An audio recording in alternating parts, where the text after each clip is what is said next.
Tout de suite, émission.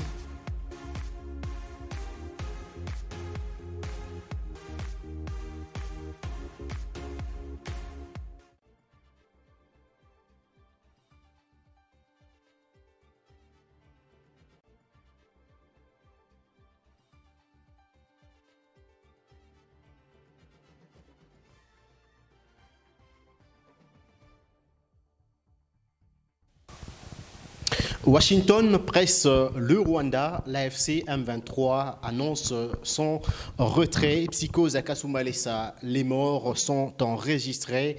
Et nous parlerons bien sûr de Kanyama Kasese avec cette lutte contre la délinquance juvénile, ou mieux la lutte contre le banditisme urbain. Mesdames, Messieurs, bonsoir et bienvenue à tous à cette émission d'analyse et débat sur votre chaîne Nuta Radio et Télévision. Et pour cette émission, bien sûr, à part les trois sujets, je vous présente également les trois invités du jour. On commence avec vous, Tivwadi Moukwalukusa. Bonsoir et bienvenue. Bonsoir, merci pour l'invitation. Bonsoir à tous les téléspectateurs. Salut aux amis co-débatteurs. Voilà, le deuxième invité du jour, il s'agit de Eri Kalumuna. Bonsoir et bienvenue. Bonsoir Monsieur Ben, bonsoir à tous nos téléspectateurs, à tous nos compatriotes. Je salue aussi avec beaucoup de respect mes co-débatteurs. Voilà, on rappelle que vous êtes du parti de la tendance de Mukwege, le prix Nobel de la paix. Merci beaucoup. Comment se porte-t-il d'ailleurs? Le docteur Denis Mukwege se porte à merveille. Nous sommes contents de vous dire qu'il est en bonne santé. Mais on n'entend presque plus parler de lui. Qu'est-ce qui se passe? Mais comment ça, le docteur Denis Mukwege? Peut-être que vous fournissez des efforts pour ne pas comprendre ou ne pas entendre parler de lui. Sinon, tout récemment, il a été élevé en France et on l'a vu toujours défendre les causes la cause de la population congolaise. C'est lui qui est en train de réclamer le retrait inconditionnel ou sans condition des troupes rwandaises sur le sol congolais, c'est-à-dire la résolution 2773. Si vous dites que vous n'avez pas de ces nouvelles, c'est-à-dire que vous faites de tout votre mieux pour ne pas en avoir. Sinon, lui, il est toujours là.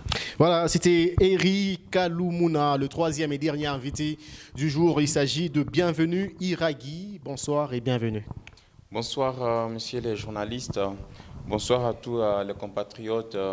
Et bonsoir aussi à tous mes co-débatteurs pour cette émission de ce soir. On rappelle que, bienvenue Iraghi, vous êtes de l'AFDC, un parti de la majorité. Bien sûr, je suis au cadre du parti politique Alliance des forces démocratiques du Congo, cher à l'honorable professeur Dr Bahati Lukwebo Modeste, deuxième vice-président du Sénat et membre actif dans le présidium de l'Union sacrée de la Nation, représenté ici en province par notre présidente fédérale, Madame Tekla Ponzi Muyumba, l'une des rares fédérales qui fait la fierté au niveau de l'Union sacrée de la Nation. Et comment se porte le parti lui-même, l'AFDC?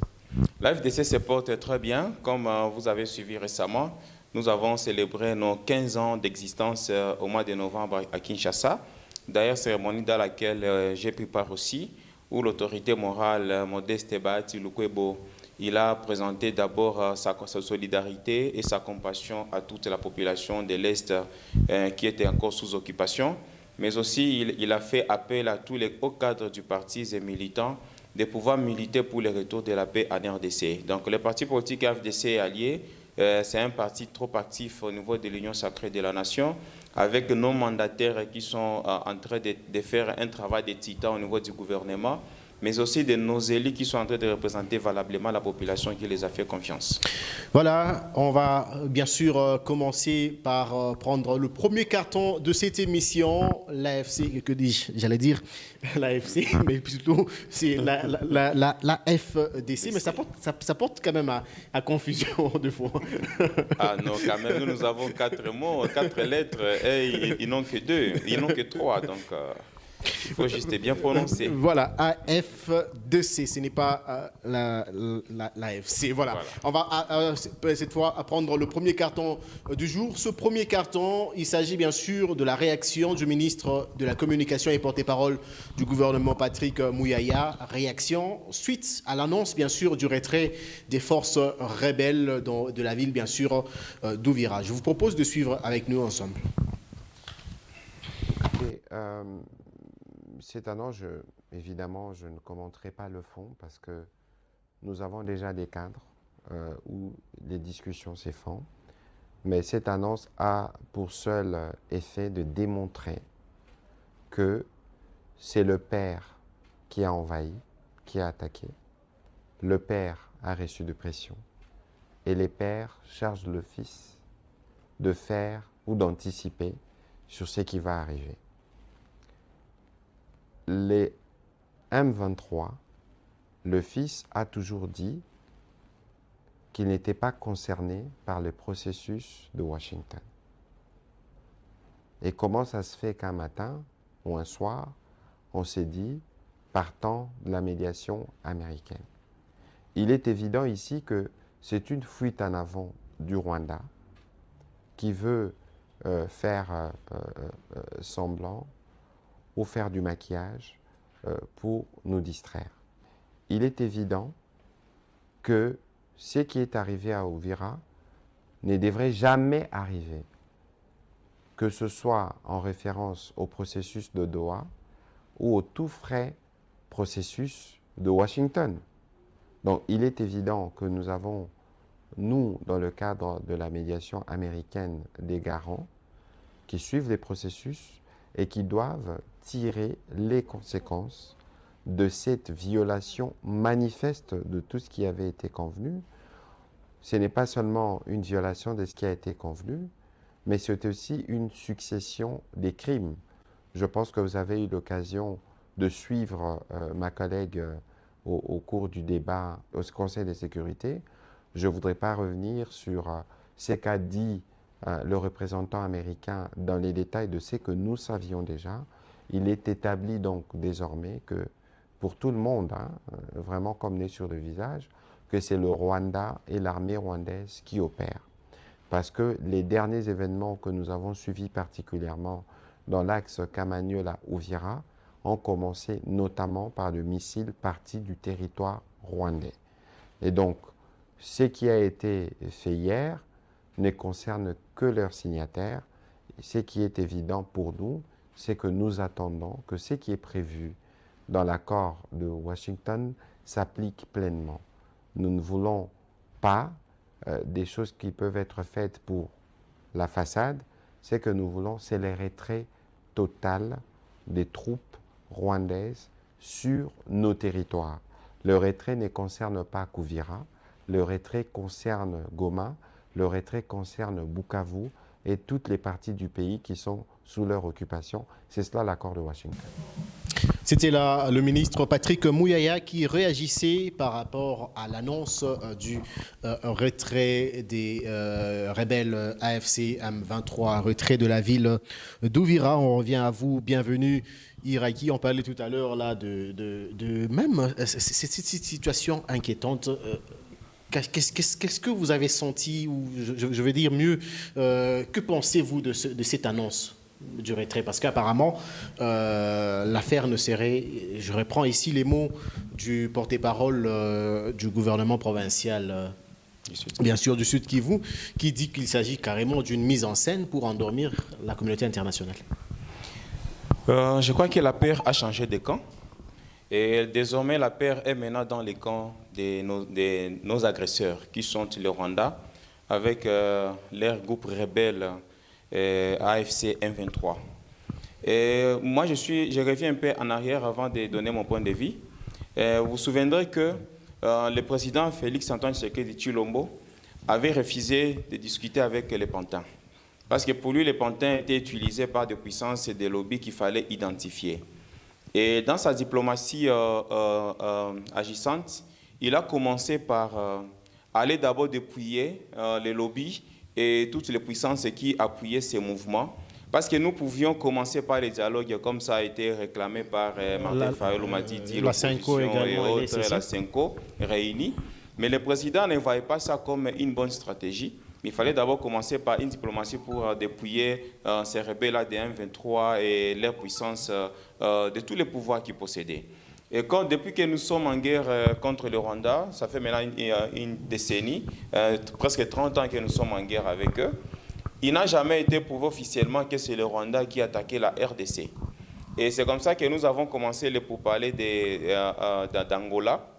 Nous avons commencé les pourparlers aussi de Nairobi. Les pourparlers d'Angola, ça consistait à quoi? Ça consistait à ce que les chefs d'État, RDC et Rwanda, puissent se mettre ensemble et signer un accord de cessez-le-feu et signer aussi le retrait, tout ça, comme ça a été annoncé dans ces accords précédents. Malheureusement, le jour de la signature des accords, vous avez vu le président rwandais Paul Kagame, comme dans ses stratégies de retrait, il n'a pas voulu être reconnu officiellement comme celui qui attaque la RDC. Il ne s'est pas présenté à cette rencontre-là. Et les mêmes accords là-bas, c'est ce qu'on a amené maintenant au niveau des États-Unis. Parce que là, ce sont des accords entre les États. Et au niveau de Nairobi, il y a eu déjà les groupes armés actifs en RDC qui étaient partis au niveau de Nairobi. Et là, maintenant, c'est le gouvernement congolais qui commençait à discuter avec eux sous la médiation de Uhuru Kenyatta, l'ancien président de Kenya. Et comme c'est là, comme il y a eu toujours Kagame qui fait toujours des replis stratégiques, il a saboté ses assises, ignorant même ses collègues pères chefs d'État africains. C'est comme ça qu'il y a maintenant les Qatar qui s'est invité dans les dossiers et la continuité des accords de Nairobi se fait maintenant à Doha à ce jour. C'était au mois de juin, nous avons signé le principe directeur. Le principe directeur, que ce soit à Doha, et en juillet, on a signé aussi au niveau de Washington. Ces accords directeurs de principe, ça nous a ramené d'abord à mettre sur pied un certain consensus avant de commencer les négociations. Parce qu'avant les négociations, il y a des préalables que toutes les parties devaient poser. Et c'est comme cela que nous, au niveau de la RDC, nous avions exigé, que ce soit à Washington, que ce soit à Doha, qu'il y ait un retrait de toutes les troupes étrangères qui opèrent au niveau de notre pays, dont nous avons cité explicitement les Rwandais, les forces rwandaises de quitter. Et heureusement, dans ces accords là-bas, qui ont été signés, pas les accords, mais les principes d'abord, qui ont été signés, les principes directeurs, ça a été signé par les Rwandais et contresigné par la RDC, où les Rwandais avaient une contrainte de se retirer sur le sol congolais. Bien sûr, le Rwanda a posé ses conditions, entre autres la neutralisation des FDLR et la réduction aussi des Wazalendo. Ça a continué les négociations jusqu'à ce que maintenant, il fallait qu'on arrive au niveau des signatures. Et c'est là où la paire a changé de camp. Paul Kagame, le président rwandais, qui ne fait qu'attaquer les paisibles citoyens de la RDC, piller nos minéraux, il s'est retrouvé maintenant piégé par la stratégie et la diplomatie du chef de l'État, Félix Antoine Tshisekedi Tshilombo, qui a mobilisé autour de lui maintenant toutes les puissances pour parler de la cause de la RDC. En posant sa signature sur ces accords, il a reconnu directement officiellement que c'est lui-même qui a agressé la RDC. Et c'est là que nous sommes en train de voir la décision qui a été prise depuis la signature des accords. Le Rwanda a vu que non, vaut mieux que je puisse continuer ma montée en puissance. Et ils ont même récupéré Uvira après la signature. On était dans d'autres plateaux récemment. Je disais à mes co-débatteurs que, attention avec la diplomatie que le président est en train de mener. Vous pouvez ignorer vos collègues pères chefs d'État africains, mais jamais ignorer les présidents les plus puissants du monde. Parce que les États-Unis possèdent la première puissance, que ce soit nucléaire, que ce soit économique à travers le monde. Et le président Trump, quand il s'engage, ce n'est pas Trump qui s'est engagé au Congo. C'est plutôt Trump, à travers ces sociétés américaines, qui vont commencer maintenant à venir travailler avec les Congolais. Parce que les accords économiques, sécuritaires, régionaux, tout ça, ça a été signé. Et c'est comme ça que Trump aimerait toujours sécuriser, non seulement ses compatriotes américains, sociétés qui vont venir investir ici au Congo, mais il faut qu'il y ait la paix, et une paix définitive. Pour sécuriser les intérêts des Américains aussi. Nous sommes dans un partenariat qui est désormais un partenariat gagnant-gagnant. Il faut aller à l'Est et comprendre comment notre pays est pillé, et cela régulièrement. Nous avons créé récemment une société congolaise, Gold, vous savez encore comment c'est Primera Gold, où on a commencé même l'exportation de nos premiers lingots d'or au niveau de Qatar, avec qui on a eu des collaborations, des échanges économiques et par rapport à ça. Et vous voyez maintenant aujourd'hui, toutes ces concessions-là de Somenki, que vous soyez à Kamituga, que vous soyez à Mwenga, que vous soyez à Walungu, que vous soyez à Fizi. Parce que vous savez qu'à Fizi, il y a un grand filon de l'or, il y a des castérites, il y a des coltans qui sont là-bas. Et tous ces minéraux aujourd'hui, ils étaient en train d'être pillés par les Rwandais pendant toutes ces années. Et qu'est-ce que nous, on gagnait en RDC? Rien. Aujourd'hui, maintenant, il y a des pays qui viennent solliciter un partenariat gagnant-gagnant. Nous venons, nous créons des richesses, nous créons d'emplois, nous payons nos taxes, nous payons les impôts, nous laissons une richesse au niveau du pays. Et là, nous aussi, maintenant, on va revenir avec les matières premières que nous allons exploiter pour les amener au marché international. C'est ce que nous avons fait avec les Chinois, c'est ce que nous avons fait avec les Sud-Africains qui sont en train d'exploiter nos minéraux ici au Katanga. C'est dans un partenariat très transparent. Donc aujourd'hui, Paul Kagame, moi je suis en train de voir que c'est lui maintenant qui a peur, parce que vous avez vu dans l'espace seulement d'une semaine, le 16, notre ambassadrice de la RDC au niveau des Nations Unies a été reçue par le président Trump. Ce qui est une rareté de voir le président américain recevoir des diplomates en privé comme ça. Et vous avez vu comment Trump a imposé au mouvement M23 de se retirer au plus vite. Et ils ont eu peur. Ils ont commencé déjà à se retirer. Deuxièmement, elle a été reçue le 19, 3 jours juste après. Elle a été reçue par le secrétaire d'État américain en charge de sécurité intérieure. Et aussi, le débat tournait toujours autour des M23. Aujourd'hui, nous avons suivi la communication de Patrick Mouyaya, notre ministre des Communications et des Médias. Vous avez suivi aussi la communication des ministres de Communication provinciales du Sud-Kivu. Ouais. Et ils sont sceptiques par rapport à ces retraits. Les M23 proposent un retrait unilatéral. Qui va les observer? Qui va les contrôler? Comment les Est-ce qu'ils vont se déguiser en civil? Ils vont se déguiser en observateurs? Est-ce qu'ils vont cacher les armes où? C'est pourquoi il a été imposé par les secrétaires d'État à l'intérieur des États-Unis que les M23 reculent jusqu'à 75 km d'Ouvira. Parce qu'avant la signature des accords, ils étaient à 75 km. Après la signature des accords, ils ont maintenant traversé Sange, Lufungi, ils ont traversé Kiliba jusqu'à prendre la ville d'Ouvira. Donc aujourd'hui, nous sommes très sceptiques parce que ces retraits unilatéraux n'a pas d'observateurs. Mais qu'est-ce qui justifie le fait que des villes tombent les unes après les autres, le retrait entre guillemets stratégique des FARDC? Pourquoi n'y a-t-il pas de résistance aujourd'hui? Nous avons une armée et notre armée a comme devoir de défendre la patrie. Mais nous avons aussi le droit humanitaire international et nous avons aussi les différentes lois internationales, bien sûr, qui protègent la population civile en cas de guerre. Nous, en tant qu'armée, quand déjà le combat s'invite dans de grandes agglomérations, il y a ces stratégies là-bas de retrait pour protéger d'abord les vies humaines. Nous ne sommes pas en train de nous battre contre le Rwanda simplement. Il faut comprendre que parmi tous ces captifs là-bas que nous avons maîtrisés depuis Bunagana, Goma, quand même la RDC a déjà capturé beaucoup de mercenaires qui viennent des différents pays nilotiques. Avec des preuves à l'appui qui ont même été présentées à la communauté internationale. Avec des preuves parce que quand ils sont venus, il y a des mercenaires ougandais, ça on ne va pas le cacher, il y a des mercenaires rwandais, il y a des mercenaires érythréens, il y a autant de mercenaires. Donc nous on s'est battu contre qui? Contre des puissances, contre des lobbies. Pourquoi la RDC fait peur? La RDC fait peur parce qu'actuellement la RDC est en train de se réveiller. La RDC a des minéraux stratégiques, d'où ils croyaient que non, comme depuis le temps de Mobutu, ils pouvaient venir reprendre des parties dans les pays, exploiter illégalement. Et ils se sont enrichis comme ça. Parce que le Rwanda, ils possèdent des raffineries d'or, pendant qu'ils n'ont aucun gisement de l'or. Ils exportent le coltan et le castérite, pendant qu'ils n'ont aucun gisement de ces minéraux là-bas. Aujourd'hui, maintenant, nous sommes en train de les dépouiller. Nous sommes en train de les mettre à nu. Qu'est-ce qu'ils vont perdre? C'est eux qui ont plus à perdre que la RDC. Voilà, merci, bienvenue Iragui. Tivwadi Moukaloukoussa, je vous ai vu suivre religieusement. On va revenir à vous pratiquement après Eri.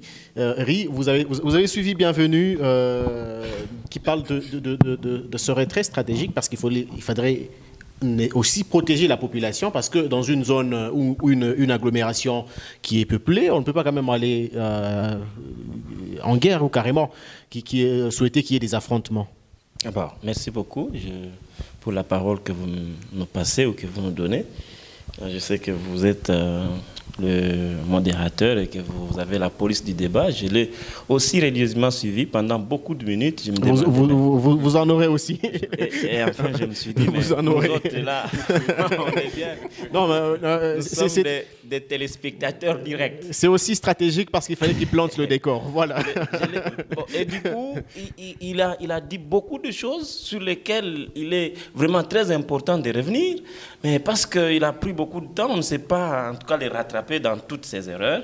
Mais nous allons faire quand même l'essentiel. La première question, mais pourquoi l'armée congolaise, la nôtre, ne voit l'ennemi que quand ce dernier est déjà dans la ville, où on ne peut pas se battre? Parce que quand ils ont commencé à Bunagana ou sur la première avenue, là, il n'y avait pas encore combat. C'est question d'aller les neutraliser.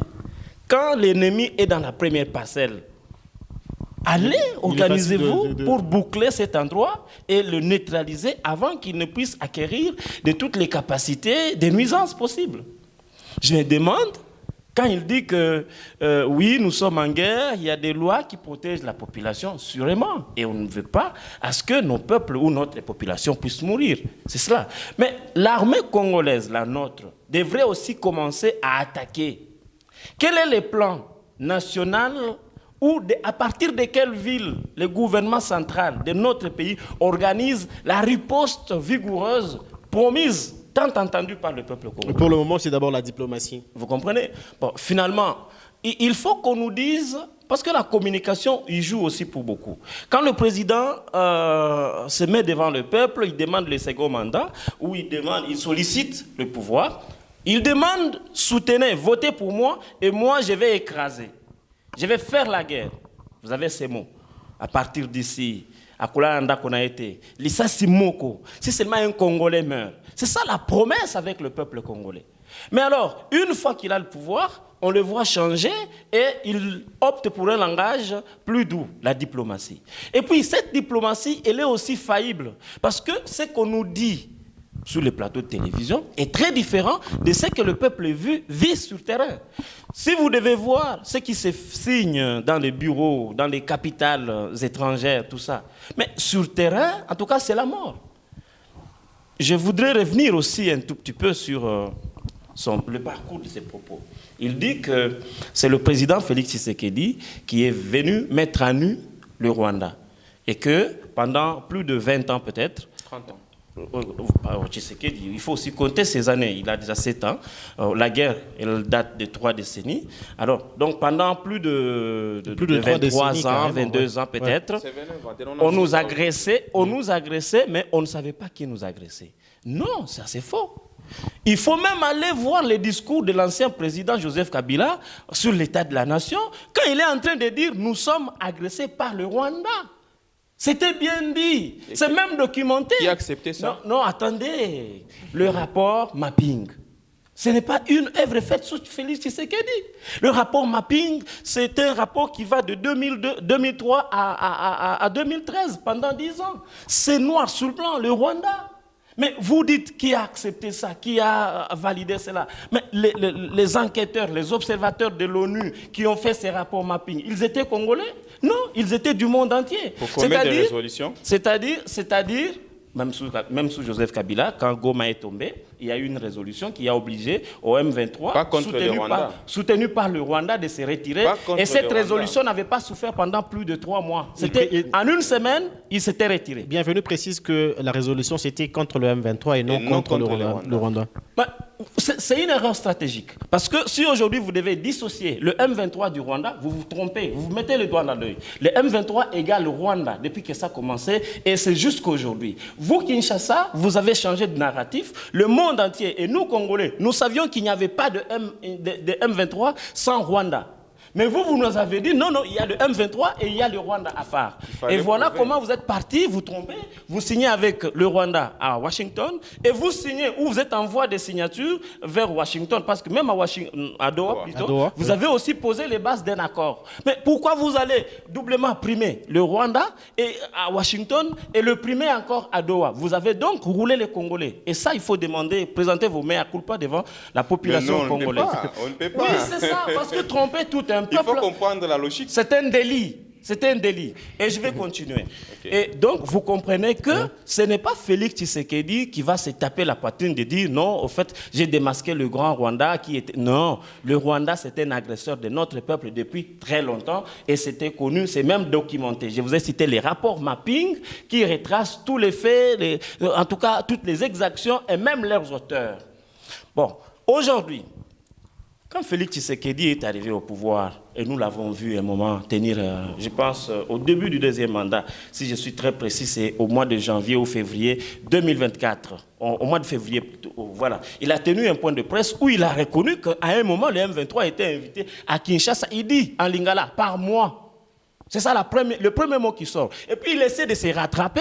Il dit, bon voilà, quand j'avais pour ministre de l'Intérieur, M. Gilbert Kankonté, bon, ils avaient... Bon, vous comprenez? Si vous reconnaissez, le régime reconnaît avoir invité les M23 à Kinshasa pendant plus de 12 mois, donc 14 mois, et que le M23 était déjà une menace très sérieuse contre la République avant son avènement au pouvoir, c'est-à-dire vous nous devez des explications. Vous avez trahi la nation. Et si aujourd'hui vous devez alors vous présenter comme un sapeur-pompier, après avoir allumé les feux, vous voulez nous dire non, écoutez, c'est nous, non. Je pense que vous n'y êtes pas pour quelque chose. On doit alors continuer. Aujourd'hui, nous allons parler du retrait. Nous pensons que quand ils ont annoncé cela, nous étions dans la joie, oui, parce que nous souhaitons qu'ils puissent se retirer. Pas seulement d'Ouvira, mais de toutes les zones qu'ils ont occupées. Pour aller où alors qu'il y a des Congolais? Qu'ils aillent où ils étaient. Nous devons être clairs à ce point. Donc vous demandez à Nanga de revenir à Kinshasa, parce que c'est là qu'il était avant. Oui, il doit revenir à Kinshasa et répondre de ses actes. Étant condamné? Mais écoutez, vous faites quelque chose, il faut quand même être responsable pour assumer vos propos. Ce que nous sommes en train de dire ici. Mais vous voyez, nous devons aussi l'assumer. Vous voyez. Donc, je veux que c'est un message qui, quand on l'a donné, l'annonce, le peuple a applaudi, mais après on a trouvé que c'est un fort retrait. Et il faut être clair. C'est une stratégie de distraction. Et encore, il ne faut pas laisser... Permettez, je ne voudrais pas vous doiter, ces communicateurs de l'Union sacrée qui sont en train de jouer au triomphalisme. Vous voyez, ils veulent s'accaparer et dire, oh voilà, ça y est. Non, rien n'y est. Vous avez suivi les porte-paroles du gouvernement. Il n'y a rien à suivre des porte-paroles, allons sur terrain. Okay. C'est ce qu'il faut dire. Mais si nous devons aller sur terrain, nous allons comprendre que les forts retraits dont il est question de M23 à Ouvira ne profitent pas à la population congolaise. Je vais vous Ça profite à qui? Oui. Allons-y à la plus récente, le plus récent Conseil des Nations Unies qui s'est tenu la semaine passée, où le Burundi a fait son ras-le-bol. Il a dit craignant que cette crise soit régionalisée. Une escalade directe. Et il l'a dit. Parce qu'aujourd'hui, le Burundi est enclavé. Sa frontière nord, c'est-à-dire le Burundi avec le Rwanda, est fermée depuis très longtemps. Sa frontière avec le Congo est fermée. Et la population burundaise, elle est asphyxiée. Elle n'est pas enclavée. Elle est asphyxiée. Elle a sa frontière avec la Tanzanie. Oui, mais écoutez, quand tout l'ouest est fermé, tout le nord est fermé, les peuples vivent comment? Elle a la frontière avec Moba à travers le lac Tanganyika. Oh là là. Les Burundis arrivent même vers Moba. Nous partageons le lac Tanganyika avec... Non, les Burundis n'arrivent pas à Moba. J'ai déjà été à Kalemi. Je ne parle pas de Moba, c'est en RDC. Non, à partir de Bujumbura, vous avez... Le lac Tanganyika est fermé. Le lac Tanganyika... Écoutez, quel est le bateau qui quitte Ouvira vers Kalemi? C'est pas fermé. Non, dites-moi. Les trafics la dernière fois, est opérationnel. Oui, Moba Kalemi, mais ça n'arrive pas. C'est de ça que je parle. Non, attendez, soyons quand même concrets. Donc c'est pas enclavé. Nous connaissons la Mais géographie. c'est pas enclavé. Je suis un ancien de Kalemi, j'ai étudié au collège Pi 12. Donc pendant plus de 10 ans, 12 ou 8 mois. Et pourquoi 8 tu n'as ans pas accès à Tanganyika? Non. Soyons pratiques. C'est pédagogique. Est-ce qu'on peut permettre? Oui, je veux qu'on aille dans la ici. pédagogie. Nous devons quand même être scientifiques et pédagogiques. En effet, j'ai la parole. Il ne faut parole. pas vous opposer pour vous opposer. Éclairer aussi cette communauté qui nous suit. Merci beaucoup. Justement, Monsieur Ben. oui, poursuivez. Monsieur Oui. Ben, je ne sais pas si votre technique est capable de nous faire la géographie du lac Tanganyika. Oui, nous les partageons avec beaucoup de pays, notamment avec le Burundi, la Tanzanie, la RDC. Mais quand il parle du trafic d'un bateau qui quitte Moba vers Kalemi, en quoi ce trafic peut profiter à quelqu'un qui est au Burundi? Par quelle magie? Parce que moi, je sais que quand un bateau quitte Kalemi vers Uvira, là, ça peut profiter. Mais maintenant que c'est le M23 qui détient Uvira, il n'y a pas de navigation sur le lac Tanganyika qui peut influencer la vie au Burundi. Mais que faire concrètement? Oui. Permettez d'ailleurs, sur ce point précis, Oui, tu vois dire. il n'y a pas 3 jours, le gouvernement de Tanganyika a pris une mesure interdisant tout trafic sur le lac Kivu. C'est fermé, le lac Tanganyika. C'est fermé. Alors comment va vivre le peuple burundais? Et ça, c'est d'abord les ras-le-bol du côté burundais, mais aussi du côté États-Unis. L'ambassadeur des États-Unis a dit que le Rwanda, la menace devenait plus grandissante. Parce que au cas où il y avait une guerre totale en Afrique centrale, beaucoup de pays pouvaient ou peuvent s'y inviter.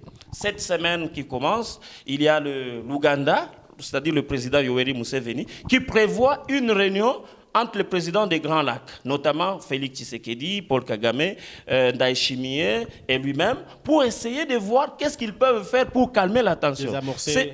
Désamorcer exactement la bombe ou la tension qui commence à monter. Vous savez que le Burundi est parti importer la guerre à partir du Nord Kivu jusqu'à sa frontière. Le Burundi étant avec nous, le gouvernement congolais, déjà le Burundais était au front contre le M23 et progressivement avec les replis stratégiques jusqu'à la frontière avec la RDC, il y a eu même des morts causés par le M23, des morts burundais sur le sol burundais, des obus, des bombes tirés à partir du Congo par le M23, je suis précis, qui ont causé des guerres là-bas. C'est-à-dire que si le M23 reste actif à Uvira, en tout cas, ça va clocher. C'est un danger pour la région. Oui, des Grands Lacs. Et le Burundi, lui, ne va pas tergiverser, il va attaquer Kigali. Que faire si... C'est ce qu'il va faire. Mais l'autre point aussi, oui. Permettez-moi, bon, je ne sais pas comment le temps vous le direz. Justement, allez-y. Mais l'autre point aussi, c'est que la percée, parce que l'honorable, comment là, c'est lui, le populaire, bon. Vous parlez de Willy? Non, celui d'Uvira, monsieur Bitakwira, qui avait déjà dit, si Uvira tombe, alors le reste, ça sera comme sur la roulette. Ça va aller très vite. Donc, après Uvira, ils ne se sont pas arrêtés. Il n'y a pas même eu... Ils sont passés et on les apprenait déjà vers. Je ne vais pas faire leur propagande. Mais vous comprenez que déjà les Katanga, le coffre-fort de notre pays, étaient déjà à leur portée. En danger. Oui. Étaient déjà à leur portée. En danger. Et si rien n'était fait, ou si rien n'est fait, ravir le portefeuille à Kinshasa... Bon, M. Di Kapen l'avait déjà dit, mais s'ils prennent les Katanga, l'histoire se termine par là. Mais aussi longtemps qu'ils n'auront pas pris les Katanga, l'histoire continuera à se raconter. Vous comprenez ce que je veux dire par là? C'est-à-dire que c'est cette configuration, c'est cette réalité qui a fait à ce que les États-Unis, dans leur hypocrisie, je dénonce l'hypocrisie internationale, de la communauté internationale, et plus particulièrement des États-Unis, parce que... Qui sont partenaires à la RDC. Parce que, autant ils disent le M23 sont des supplétifs du Rwanda, ils doivent continuer leur réflexion logique. Le Rwanda est aussi supplétif des États-Unis. Comment le ça? Rwanda, ben oui, mais qui ne sait pas que tout ce qui va vers les États-Unis profite directement même. Donc vous dites dans ce conflit, les États-Unis jouent le rôle de juge et partie. Non, oui, je vais les démontrer. Au mois de février, je pense le 21 février 2025, au Conseil des Nations Unies, on a voté une résolution nommée 2773, demandant, exigeant au Rwanda de retirer, se retirer sans condition et sans délai les militaires rwandais sur le sol congolais. Ça, c'est une décision de portée juridique, de portée internationale, à notre bénéfice, nous, Congolais. Mais les États-Unis, là, ne sont-ils pas membres du Conseil des Nations Unies? Les États-Unis, là, ne savent-ils pas ou ne connaissent-ils pas que cette résolution existe? Nous devrions tous, et eux, et nous, et toute la communauté internationale, exiger à ce que d'abord le Rwanda puisse se retirer et après on peut aller à autre chose. Si les États-Unis ont accepté de nous faire signer un accord pendant que nous sommes à genoux, vous voyez, ça c'est sous pression. Nous avons signé cet accord pendant que les Rwandais sont chez nous sur notre sol. C'est une violation de cette résolution. Et là, le docteur Denis Mukwege dit que c'est seulement quand les Rwandais se seront retirés qu'on peut souffler, on peut faire un ouf de soulagement. Donc, nous n'avons pas besoin des annonces ou des retraits, des faux retraits. Nous avons besoin de retraits de l'application de la résolution 2773. C'est-à-dire quoi? Nous voulons que le militaire rwandais puisse se retirer de l'entièreté de notre territoire qu'ils occupent.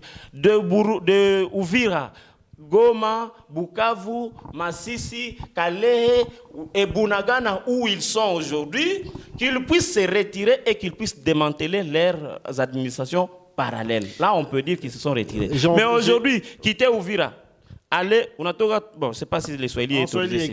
Vous quittez la poste, vous quittez la poste à Lubumbashi. On a fait patiner le pas les panini à musée, comment on dit, bifir. Tu dis, j'ai quitté Lubumbashi. On a tout pas poste, on a filmé 4 gares, 4 miotoka, film moya basoda, on a fait pas Kimbembe ou bien comment on appelle pas péage et Anzamani parle, mon achima masema oh, voyez, nous avons quitté. Pendant qui sait combien ils étaient quand ils sont entrés? Je vous informe qu'ils n'ont pas quitté parce que beaucoup ont changé seulement de tenue. Ils ont pris la tenue civile et ils sont là. Et encore ceux qui ont tenté de quitter, ils ne se sont pas éloignés. Ils sont à 25 km d'Ouvira. Alors calculer 25 km, est-ce que la ville est sécurisée? Et encore une autre partie est descendue vers Kalemi. Est-ce que c'est de la comédie? Ils sont en train de distraire. Et ceux qui vont applaudir, c'est seulement eux qui ne cherchent que des occasions comme ça pour crier au triomphalisme. Mais alors que l'Union, en fait, je dis l'Union sacrée n'a pas applaudi, l'Union à travers la communication du ministre Patrick Mouyaya.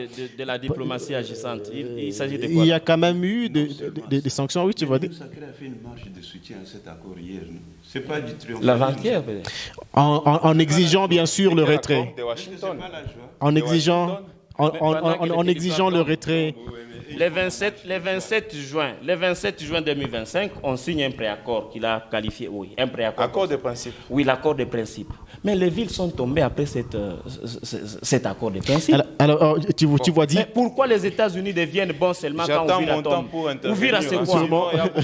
Ce sont des intérêts. Voilà, on prend rapidement Tivwadi Mukalukusa qui a suivi religieusement les deux intervenants. Tivwadi, qu'est-ce qui explique aujourd'hui le fait que malgré la pression de la communauté internationale, je veux dire des États-Unis notamment, les rebelles sont toujours, ou seraient toujours à Uvira, et puis le Rwanda ne veut pas retirer clairement ses troupes? Bon, d'abord, c'est un plaisir vraiment de partager, de retrouver sur le même plateau la vieillesse et la jeunesse. Si vraiment j'avais quelque chose à conseiller à la jeunesse, c'est que la vérité, elle n'a pas besoin de couleur politique. La vérité n'a pas besoin de tribus ou de quoi. La vérité reste la vérité. Les faits sont sacrés. Sauf les commentaires tels qu'ils le font là, ils sont libres. Mais la vérité aujourd'hui est celle-ci. L'accord, le fameux accord de Washington, c'est un accord très déséquilibré. C'est un accord bancal. effectivement en défaveur de notre pays. Alors que on parle des accords économiques quand même qui peuvent amener des investisseurs au pays. Prenons d'abord l'accord qui vient d'être entériné dernièrement. D'abord, relevons le fait que quand nous, Congolais, nous disons, quand nous parlons de cet accord, apparemment c'est comme si l'accord venait d'entrer en vigueur dernièrement le 4. Non, l'accord c'est depuis le 27 juin. Non, là c'est un accord de principe. C'est depuis le 27 juin que cet accord, parce que si vous prenez cet accord qui a été signé le 27 juin, il est dit qu'il entrait en vigueur à la date de sa signature. Ce qui s'est passé dernièrement, permettez, suivez-moi, la jeunesse, soyez un peu calme. Je sais que poursuivez, tu vois. vous êtes là pour défendre votre camp, mais la vérité, vous ne pouvez pas la cacher. La vérité, c'est comme la fumée. Hein. Vous l'enfermez dans une hutte là, hermétiquement, elle va finir toujours par sourire. Et la vérité est que cet accord est tout à fait déséquilibré. Nous n'avons pas à nous frotter les mains à cause de cet accord. Mon co-débatteur de gauche vient de le dire. Sitôt que cet accord a été signé, pendant qu'il était en train de le signer, M23 avançait oui ou non. Ils ont fini même par prendre Uvira.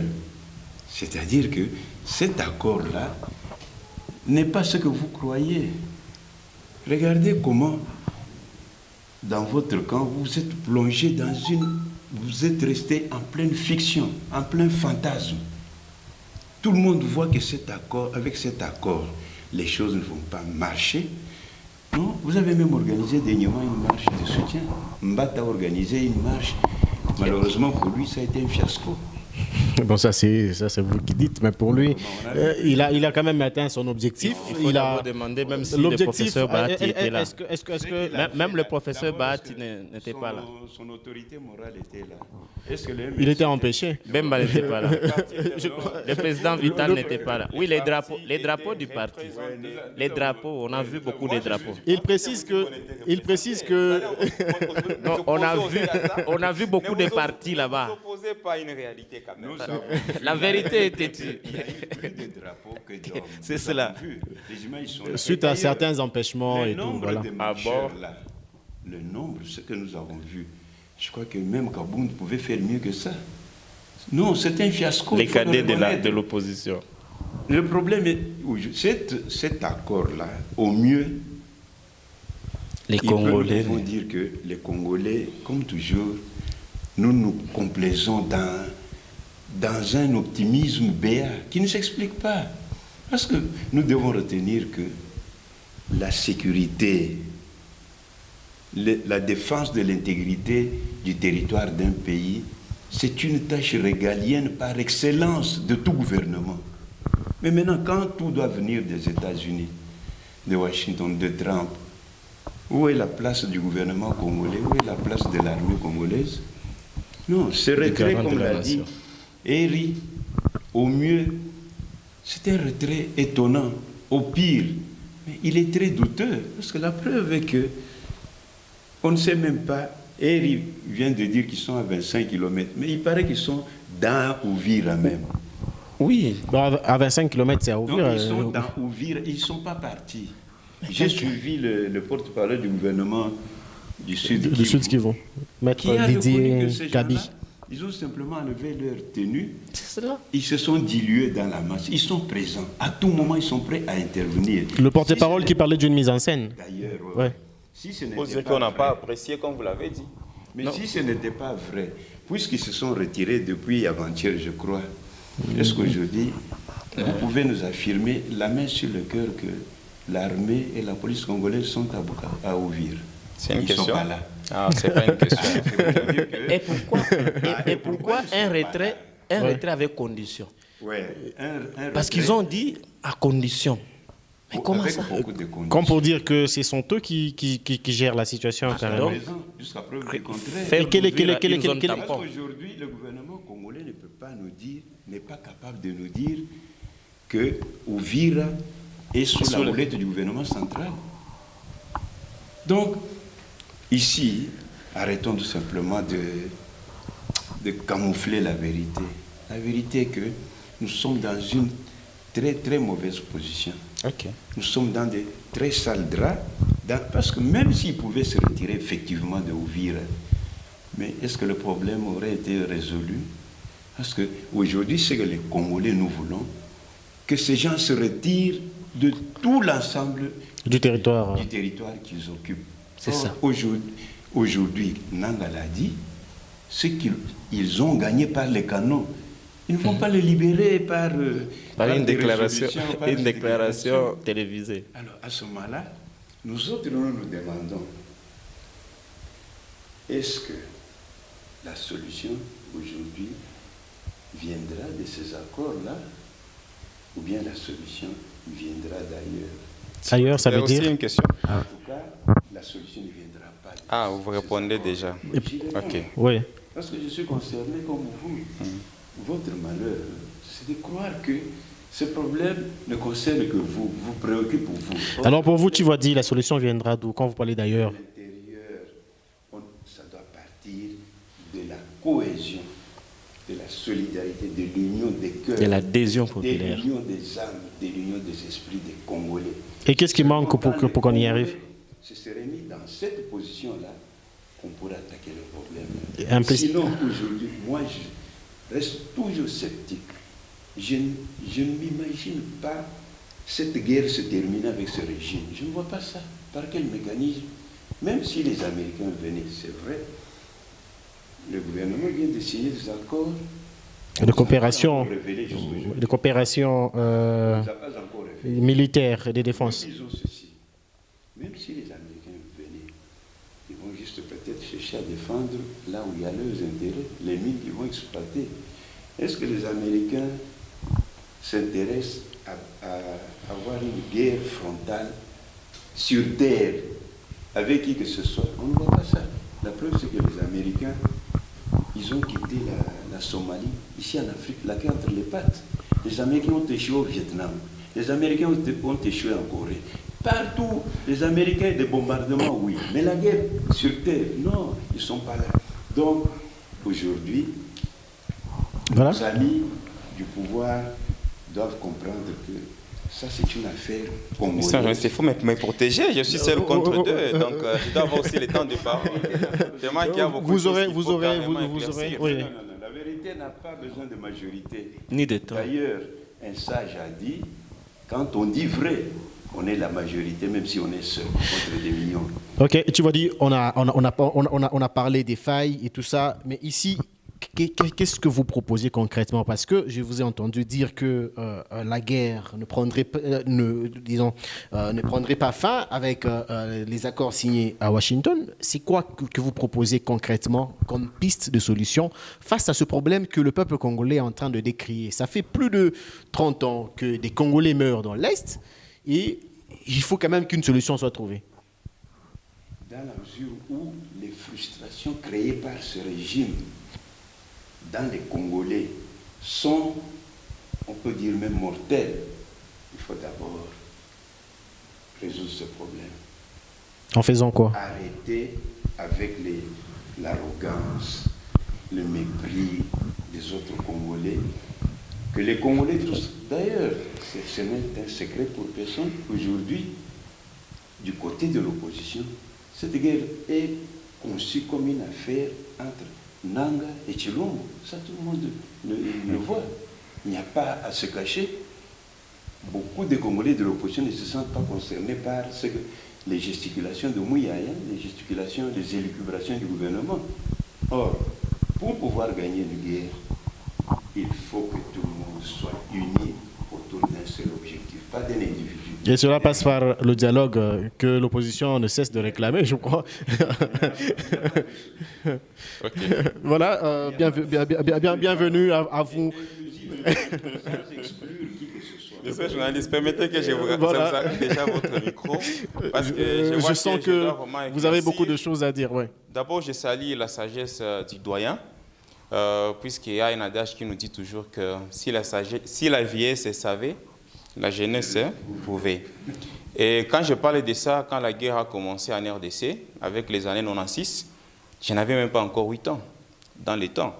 Pour dire que vous, les aînés, vous devriez gérer mieux pour que nous, la jeunesse d'aujourd'hui, puissions jouir de ce que vous nous avez légué. Alors, il est de notre obligation aujourd'hui, jeunes que nous sommes, militants que nous sommes, de pouvoir léguer maintenant un avenir radieux, un avenir heureux à nos futures progénitures. Alors, par rapport à ça, je vous demande de vous calmer. On n'est pas dans une guerre avec vous. Nous sommes dans un débat pédagogique. Et dans ce débat pédagogique, nous devons quand même apporter la lumière à tous ces téléspectateurs qui nous suivent à travers le monde. Quand il y a la guerre, vous savez, la parole des sages, la parole des sages vaut 1000 mots. Parce qu'à un certain moment, un sage, quand il vous parle, c'est en parabole. Mais la sagesse aussi d'un vieux, ça peut être quelque part aussi, si vous n'avez pas bien compris, comme une répression, mais dans la sagesse. Alors, nous devons être posés. Une douce répression. En cas de guerre, nous n'avons pas de clans, nous n'avons pas de tribus. Nous n'avons pas de couleurs politiques, nous n'avons pas des associations socio-culturelles. Nous n'avons que la mère patrie que nous devons défendre. Et moi, je suis en train de regretter vous voir ici, débattre devant ces plateaux ici, sans apporter aucun apport pour que cette guerre que nous sommes en train de mener avec le président Fachi Beton puisse prendre fin finalement. La solution, il a proposé, je n'ai vu aucun apport car il nous parle de l'infiltration. Vous savez, qu'est-ce que la politique? C'est l'art de conquérir le pouvoir et de le conserver le plus longtemps que possible. Je n'ai pas pu de manière démocratique. De vous arracher la parole. De manière démocratique. Je ne vous ai pas arraché la parole. Je crois que j'ai pris tout mon temps. J'ai fini ma file d'idées d'abord. Tu vas dire, vous allez... Ce que vous avez dit. Tu vas dire, vous allez réagir. Merci. Merci de me protéger, monsieur le journaliste. Permettez que Bienvenue continue. J'ai pris tout mon temps. Entendre mes co-débatteurs mettre à nu tous les efforts qui sont fournis par le président Fachi Beton, malgré tous les points positifs que vous avez remarqués, mais vous continuez toujours à vous mettre dans cette opposition là-bas qui n'est pas républicaine. Alors, je voulais maintenant commencer par... Permettez qu'il poursuive. La vérité n'a pas d'opposition. Alors, je crois que c'est moi qui ai la parole à ce moment ici. Comme je dis, en cas de guerre, il n'y a pas vraiment de tribus de couleurs politiques et autres. Il n'y a que la mère patrie que nous devons défendre. Commençons par ce que mon premier co-débatteur a parlé par rapport à la prise de Bunagana, Goma et autres. Je suis en train de vous éclaircir. Nous ne menons pas la guerre contre les M23. Nous menons la guerre contre des puissances. Comment un petit groupe là comme M23 peut posséder des missiles air-sol? Vous savez pourquoi nous avons quitté la ville de Goma? Il y a eu même brouillage de signaux au niveau de l'aéroport de Goma. Combien de nos avions ont perdu leur course quand ils voulaient atterrir sur l'aéroport de Goma? Nous, on croyait que nous sommes dans une guerre avec un petit groupe là, rebelle, qui veut réclamer des droits ici et là à travers les armes. Mais ce n'était pas une guerre avec un petit groupe. Jusqu'à Bunagana, il n'y avait pas encore une responsabilité du Rwanda jusque-là. Quand vous nous parlez que... Il faut comprendre une chose. À l'entrée de l'AFDL est venu pour libérer la RDC, nous sommes en 96.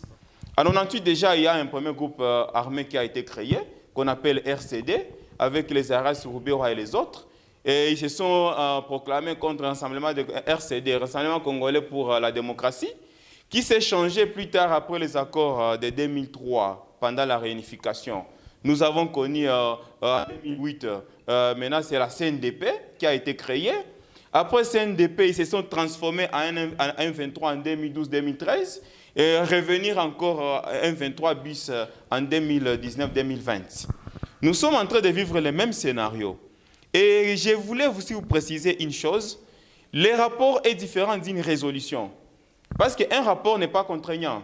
Je peux quitter ici, je pars au niveau de... c'est pas moi de Brondo. J'ai fait une analyse et puis je reviens, je dis que non, à Brondo, le taux de prévalence de contamination avec VIH-Sida est élevé par rapport à Haut-Ouélé. Là, c'est mon rapport à moi qui peut être mis à défi par d'autres contre-rapports. Donc, un rapport, c'est juste un rapportage. Les rapports mapping, ce sont les experts qui sont venus, ils ont trouvé les faits, et ils ont partagé les mêmes rapports. Et ils ont Il n'y a établi pas les de contraintes. responsabilités. Est-ce que je peux terminer? Et ils ont aussi Est-ce établi que les je peux responsabilités. terminer? Les responsabilités, j'ai cité le Rwanda dans les rapports D'accord, mapping. donc c'est connu. Est-ce que je peux citer? Avant. Je voulais maintenant vous éclaircir. alors- Parce que nous sommes devant les téléspectateurs, c'est mieux de vous faire respecter quand même dans la police des débats. Je vous ai vu Parce que m'arracher moi, la je parole. vous ai laissé. Je vous ai vu Eri, m'arracher la Eri, parole. Et Apparemment, quand c'est vous me respect posez n'est une question, je vous Eri, demande toujours, permettez est-ce qu'il une poursuive. question? Et vous répondiez encore vous-même. Donc, je ne vous ai pas arraché la Sur parole. le sujet des mots, Eri, maintenant, permettez Depuis qu'il le termine. temps de Kabila, on a connu que des dénonciations. On n'a connu que des rapports. Ok. On n'avait jamais bénéficié d'une résolution. Ok. La résolution, maintenant, ce sont des États qui se mettent ensemble. Et ils disent que non, nous devons maintenant condamner fermement et reconnaître les responsabilités. Ça a commencé avec l'Union africaine, qui a reconnu que pour la première fois depuis 1996, que c'est le Rwanda qui est en train d'attaquer maintenant la RDC. Officiellement, les assises et C'est les les instances C'est le internationales. Rwanda ou les puissances? Est-ce que je peux chuter dans mon idée? Non, parce que vous vous contredisez vous-même. Permettez qu'il Tantôt termine. les Est-ce que puissances, nous tantôt pouvons le parler- Rwanda. Quand C'est vous ça. parlez de la Eri- contradiction, Ah. Eri, nous vous vous avons permettez- cité que Non, il veut tout prendre. nous vous Le avons temps. cité ceci. Et on ne sait pas aussi Bon, comprendre. je ne sais pas si C'est-à-dire, vous je n'ai même permettez pas qu'il encore 3 termine, minutes. vous permettez qu'il Parce que je trouve termine, que et l'opposition puis vous allez s'agite, réagir. calmez-vous. Non. Il n'y a pas un gagnant, La il n'y a vérité- pas un perdant. La Dans vérité. cette Nous guerre, sommes en ça train concerne de tout le monde. débattre ensemble pour que nous puissions éclairer cette population qui est en train de nous suivre. Dans la vérité. Quand nous avons parlé du Rwanda, la vérité, quand nous avons parlé du Rwanda, le Rwanda recrute plusieurs mercenaires. Et ces mercenaires, il y a des Ougandais, il y a des Érythréens, il y a plusieurs Nilotiques que j'ai cités. Et qui recrutent ces différents mercenaires? Ils viennent de quelle autre puissance? Quelles sont les puissances qui... Vous venez même de citer vous-même ici, tantôt que le Rwanda, c'est un partenaire des États-Unis. Vous avez cité ça que moi, je ne vais pas confirmer. Ah parce bon? que je ne suis pas le porte-parole du Rwanda pour Ok. confirmer Mais vous êtes cela. porte-parole de Ici, l'Érythrée. je suis en train de faire Vous êtes une analyse porte-parole de l'Érythrée, qui est de la politique. Somalie. Nous avons exposé les faits quand nous avons capturé les militaires mercenaires au niveau de Goma, du Nord Kivu. Nous les avons exposés devant la communauté internationale, les différentes nationalités que nous avons capturées. Donc, je ne parle pas des choses de la rue, je parle des preuves que nous avons présentées au niveau de la communauté internationale. L'Union africaine a condamné, pour la première fois, et reconnaître que c'est le Rwanda qui est l'agresseur. La SADC a condamné et reconnaître le Rwanda comme agresseur. Il y a aussi East Africa Community qui a condamné et reconnaître le Rwanda comme agresseur. Et après? Nous avons quitté l'Union africaine. Et après les nous condamnations? sommes partis aux Nations Unies. Pour la première fois, nous menions un combat. Ok. Contre qui? M23. Mais M23, c'est qui? Qui est derrière M23? Il fallait prouver que le M23, Et c'est soutenu un par, supplétif du Rwanda. Et maintenant, pour prouver ça, c'est connu. nous devions décrocher ce qu'on appelle une résolution. Parce que la résolution a des contraintes. Les premiers effets de ces résolutions, je cite parce que moi, j'ai allé avec des preuves et non mené une opposition sans apporter aussi un apport. Ok. Aujourd'hui, déjà, vous connaissez la loi AGOA. J'espère que vous connaissez ça. La loi AGOA, c'est l'intrusion financière sur certains produits en Afrique. La loi a été votée depuis 2000 ans au niveau des États-Unis pour permettre à plus de 6500 produits africains d'entrer dans les territoires américains sans payer les frais douaniers. Et c'est comme ça qu'il y a plusieurs pays qui sont éligibles dans cette loi AGOA. Et le Rwanda fait partie de ces pays qui sont éligibles. Il y a plusieurs produits que nous faisons quitter d'ici de la RDC, comme les ignames et autres, que nous vendons sans payer Parlons les des frais. pays. Vous nous parlez des ignames maintenant. Au niveau Oh là là. des États-Unis. Vous Alors abusez du aujourd'hui, monsieur, est-ce que je peux terminer quand même? Permettez. Alors, Quand vous même. n'êtes pas à jour, je vous mets à jour. Je Eri, vous permettez. informe. Merci, Parce que monsieur la Iraghi. politique aussi, il faut être informé. Oui, oui. Eri, Et permettez. je vous informe que depuis hier, il y a un cabinet de lobbies américains Ok. qui est constitué en majorité par les républicains, qui ont saisi le président Donald Trump pour retirer le Rwanda de cette loi là-bas à Goa. Ce sont des sanctions. Déjà, nous commençons à sentir maintenant un mouvement autour maintenant de la cohésion nationale, que les apports, les soutiens que nous commençons à recevoir de la part Merci. de nos partenaires. Merci. Vous avez eu beaucoup de temps. Je Non, suis merci. un contre vous. Merci. Là, c'était par rapport Non, mais à vous votre abusez du temps. intervention. Vous avisez. Parce que Vous ce que abusez. vous avez parlé Tu vois, tantôt, Il abuse du temps. Tu vois dit. Il abuse du temps quand même. doyen, Est-ce que la vérité a besoin de... doyen, Est-ce que la vérité... vous allez mener quel débat pendant que nous sommes en guerre? Je vous ai donné un dicton ici, une sagesse qui dit Quand on dit Bon, vrai, ça montre que vous êtes toujours comme ça. Vous êtes la majorité. Vous n'avez même pas besoin de majorité. Si ce que vous dites là est vérité. Or, nous voyons ici comment vous êtes... Et pourquoi vous refusez la vérité? Nous sommes en guerre ou pas? Mais la vérité pour vous... Alors, je peux maintenant continuer. Permettez Je peux être sécurisé. Justement, Non, je n'ai pas pris beaucoup de temps par rapport à vous. Il dit ici que nous sommes deux contre lui. Comment ça? Bien sûr, parce que les analyses, moi, je suis en train de défendre les... Il n'a pas besoin de majorité. voilà, tu Bon, vas dire, monsieur le nous allons journaliste, nous allons je crois évoluer, nous n'avons presque dans plus un de débat temps pareil, pour ça. Voilà. Nous devons garder nos sang-froid. Nous allons, Nos amis nous allons ont parlé, continuer, justement. je les ai écoutés religieusement. Je ne sais pas Parlez pourquoi aussi, mais ne faites vous pas des- paniquez, pourquoi. Ne faites pas des Est-ce que je peux insinuations. chuter? Tu vas dire, permettez qu'il Là chute, maintenant, parce vous qu'on commencez doit- à on doit- juger mes interventions. Ne fasse pas des Alors, Justement, je ça voulais va. maintenant chuter par ceci. Ça va. Nous allons, Nos amis tu vois dit, ont Eri, nous proposé- allons écouter. Merci beaucoup. Tu vois dit, Eri, nous allons écouter. Je Bienvenue. crois que vous avez Nous allons écouter. une sagesse bienvenue. et nous devons puiser de votre sagesse. Effectivement, Et quand vous vous taisez, c'est encore mieux. Quand vous aurez votre parole, vous allez parler. Voilà, tu vois dit, permettez qu'on Et quand je poursuive. parle de ça, nos amis ont proposé, messieurs les journalistes, que tout doit commencer par les dialogues. Nous sommes en guerre. Il y a Nanga qui se réclame. Il y a les Bakatakantaka qui sont en veilleuse. Il y a plusieurs mouvements rebelles qui sont à travers le pays.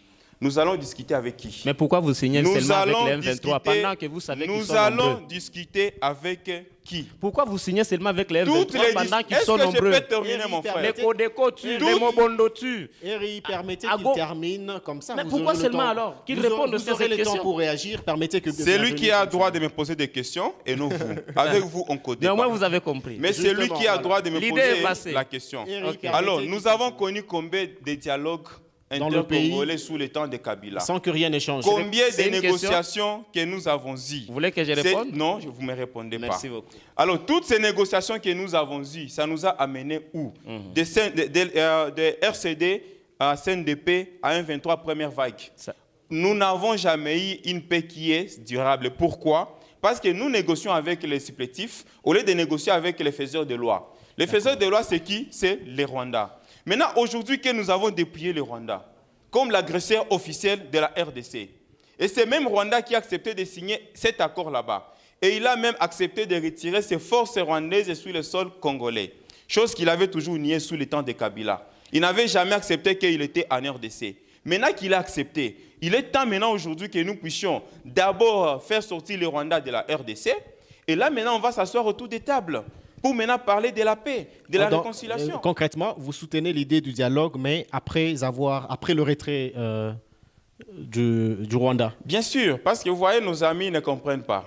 Quand les Américains arrivent dans un pays, ils ne viennent pas pour se battre comme il a dit, mais ils viennent c'est pour investir dans un partenariat gagnant-gagnant. Nous avons des grands projets que les États-Unis vont exécuter en RDC. Nous avons le corridor de Lobito. De Lobito, oui. Et nous avons aussi, à Lobito, il y a donc des minéraux stratégiques qui commencent à sortir, parmi lesquels nous avons même les lithium de Manono et les carrés miniers qu'ils ont réussi aussi au niveau de Malembankulu. Et nous avons aussi le deuxième projet par rapport aux minéraux stratégiques qui seront dans les Kivu. Donc aujourd'hui, les États-Unis, partout où ils investissent, ils mettent d'abord la paix. Et dès qu'il y a la paix, ils vont sécuriser maintenant leurs affaires. Parce que les affaires, c'est entre les États. Ce n'est plus avec les rebelles. Merci. Voilà, je crois qu'on ne va plus revenir sur ce sujet malheureusement parce qu'on a vraiment plus le temps. Mais rapidement, sans transition, nous allons prendre le deuxième sujet. La réalisation me fait signe qu'il ne reste qu'une vingtaine de minutes malheureusement. On va prendre le deuxième sujet. Ça concerne cette psychose qui règne à Kasumbalesa. Eri, des corps sans vie retrouvés au quartier Whisky à Kasumbalesa. Une psychose qui ne cesse de monter parce que il n'y a pas longtemps qu'on a encore retrouvé le corps d'une dame. C'est hier, voilà, justement, qu'on a retrouvé le corps d'une dame, un corps sans vie. Merci beaucoup pour cette deuxième annonce ou pour ce deuxième sujet. Mais en tout cas, dans mon temps de parole... Justement, soyez je concis vous et prie, précis. oui. Les amis de l'Union sacrée ici vont faire exploser les États-Unis. Non, parlons. Merci. Je prends une minute dans mes minutes. Permettez. Ok. Ça n'engage pas débat. Il dit Vous en avez que deux, oui. apparemment, ce sont les républicains qui soutiennent le régime de Félix-Antoine Tshisekedi, Chilombo, pendant qu'apparemment, c'est maintenant aussi les démocrates ouais. qui soutiennent Paul Kagame. Vous avez vu que le 4 décembre, quand ils sont allés aux États-Unis, Paul Kagame a été accueilli en grande pompe par les démocrates. Ce sont les Bill Clinton qui ont été présidents vers 1994, même 96. Vous voyez, c'est ce caste-là qui a dirigé et qui a donné le pouvoir à M. Paul Kagame, qui continue à les protéger aujourd'hui. Je peux vous rappeler que le président Félix, dans le souci de chercher une couverture... c'est la quête de la paix, pas une il couverture. veut juste protéger son mandat. Il est allé aux États-Unis brader les minerais. Venez ici, matez ces gens ici, frappez-le, fouettez-le, et nous, on vous donne tout ce que vous voudrez. L'Amérique, le Sénat américain a dit... c'est comme ça que vous avez compris. Le Sénat américain a dit, pas dans cette formule-là. Ça doit être pour l'État. Vous voyez? Et donc, si on doit maintenant commencer à s'étirer les partis politiques aux États-Unis, moi, ce sont les républicains qui me soutiennent, l'autre, ce sont les démocrates. Je ne sais pas comment ils vont s'en prendre, mais il faut comprendre que cette affaire ici n'est pas vraiment... Voilà, il nous reste... Merci beaucoup. Ok. Dans cette logique-là, après le départ de Trump, des républicains, ils se trouveront dans quelle position? Vous voyez? Donc, vous permettez aussi qu'il réponde à la question carrément. Par rapport à cette guerre. Vous permettez qu'il réponde à la question que vous avez posée. C'est mon temps. C'est ça, non? Vous permettez qu'il réponde à la question. Lui aussi aura Permettez son temps. qu'il réponde à la question. Non, et il l'utilisera comme il voudra. Je respecte votre temps. Permettez que je puisse continuer. Voilà. Quand on résout un problème, il faut aussi avoir un œil sur le passé. L'histoire doit aussi nous apprendre. Pourquoi ces gens ici ne peuvent pas voir ou savoir comment les régimes précédents, par exemple celui de Joseph Kabila, a traité, a résolu? Parce qu'on parle d'une crise de plus de 30 ans. Ils ont condamné les accords. Ils ont condamné les soi-disant signatures que Joseph Kabila avait apposées pour apporter la paix. Mais aujourd'hui, ils sont sur la même voie.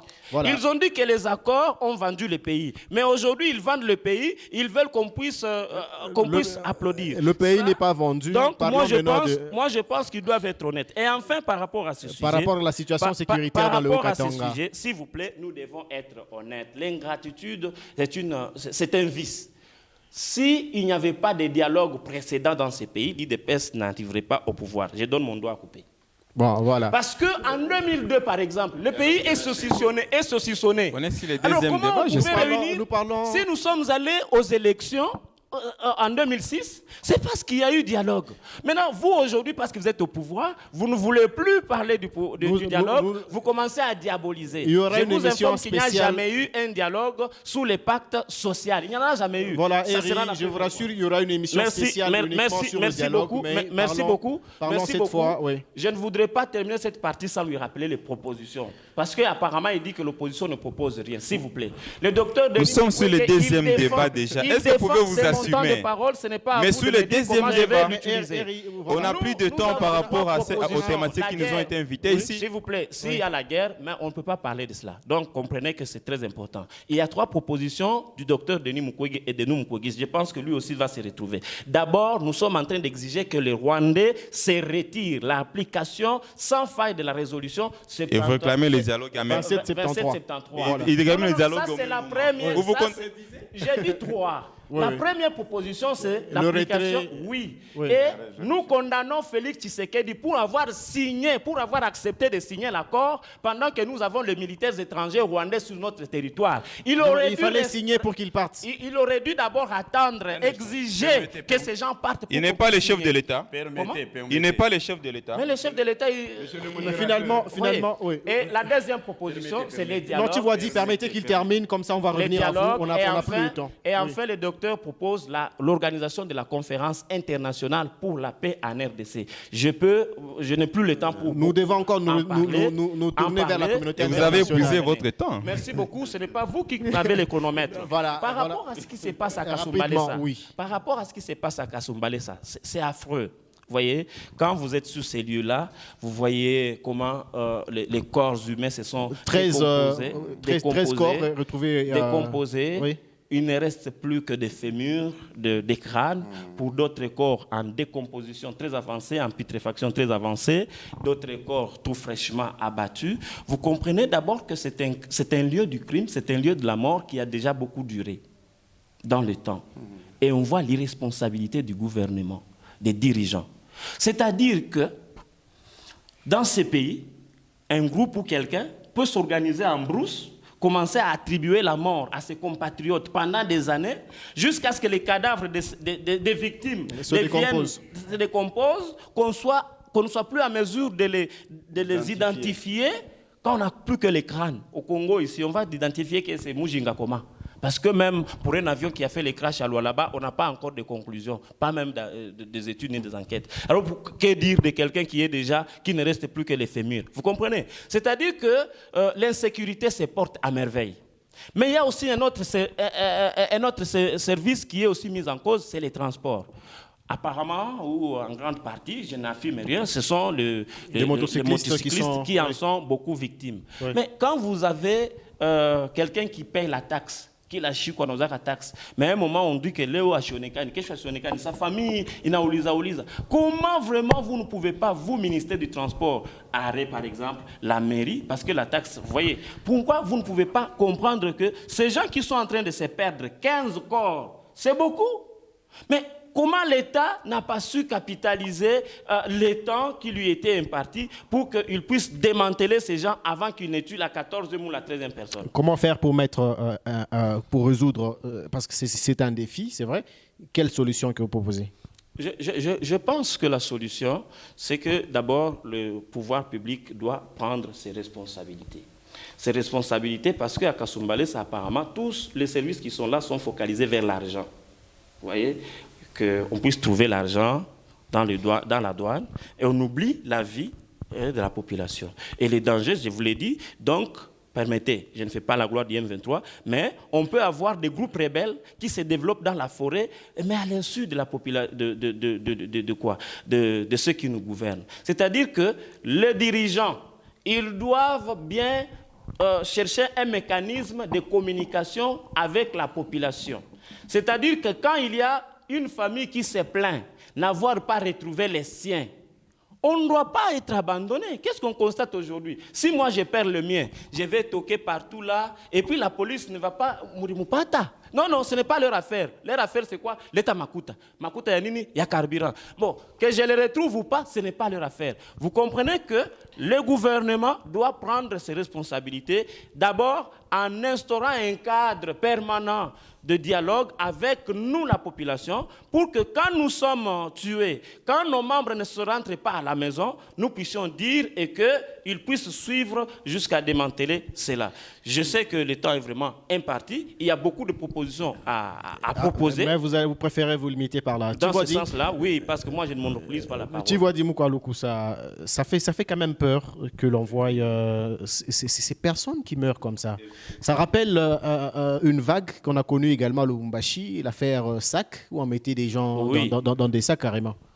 Et là, ça relève tout simplement, je ne voudrais pas être long, je laisse l'occasion à la jeunesse de discuter. Oui, vous prenez le micro, bien sûr. Ouais. Oui. S'il en était une que nous n'avons pas un État, c'est l'absence totale de l'État, l'absence de l'autorité de l'État. Nous avons un État en faillite dans ce pays. Parce que la mission première d'un État, c'est de protéger ses habitants. Sécuriser ses habitants. Mais aujourd'hui, est-ce que les habitants sont protégés? Nous avons un État en faillite. Et regardez d'abord comment Kasumbalesa, comme entité, fonctionne. Nous avons un maire, c'est-à-dire autorité urbaine, mais sans commune, sans bourgmestre. Est-ce que ça, c'est vraiment digne d'un État moderne? Moi, je crois que dans cette situation, au lieu de parler d'un État, parlons de ce qui en tient lieu. Non, il n'y a pas, ça ne s'explique pas. Et que faire? Vous êtes maire, vous n'avez pas de bourgmestre, vous n'avez pas de... Donc, vous êtes seul, mais une ville une entité urbaine qui n'a pas de sous-division. C'est déjà un désordre, c'est déjà un manque d'organisation de ce qui tient comme lieu de l'État dans ce pays. Piste de solution. Aujourd'hui, comme je l'ai dit, c'est un problème. Administratif. Oui. Non, c'est l'absence tout simplement de l'existence d'un État. Il faut créer Comme l'État, celui-ci, il faut maintenant créer l'État. En faisant quoi concrètement? L'État n'existe pas. Comment faire pour créer l'État selon vous? Descendez un jour à Kasumbalesa, à voir seulement les désordres qu'il y a là-bas. Vous vous demandez si vous êtes dans une jungle. Là-bas, c'est tout le monde qui fait la loi. Là-bas, c'est tout le monde qui a de l'argent.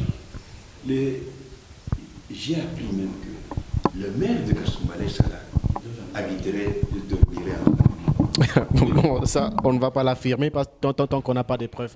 Eri, justement, heureusement que vous le dites au conditionnel, il habiterait, on ne sait pas.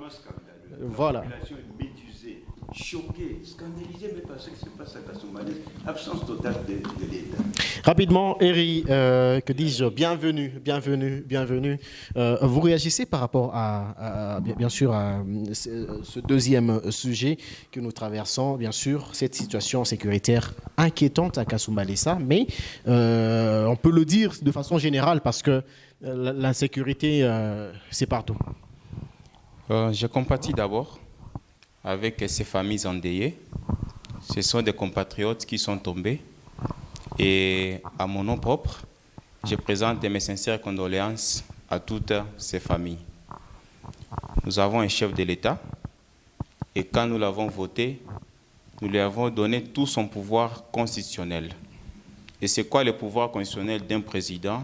En le votant, nous lui avons donné le pouvoir d'être le président de la République, le chef de l'État, le commandant suprême des forces armées et de la police nationale congolaise, le garant de la Constitution et du bon fonctionnement de toutes les institutions du pays.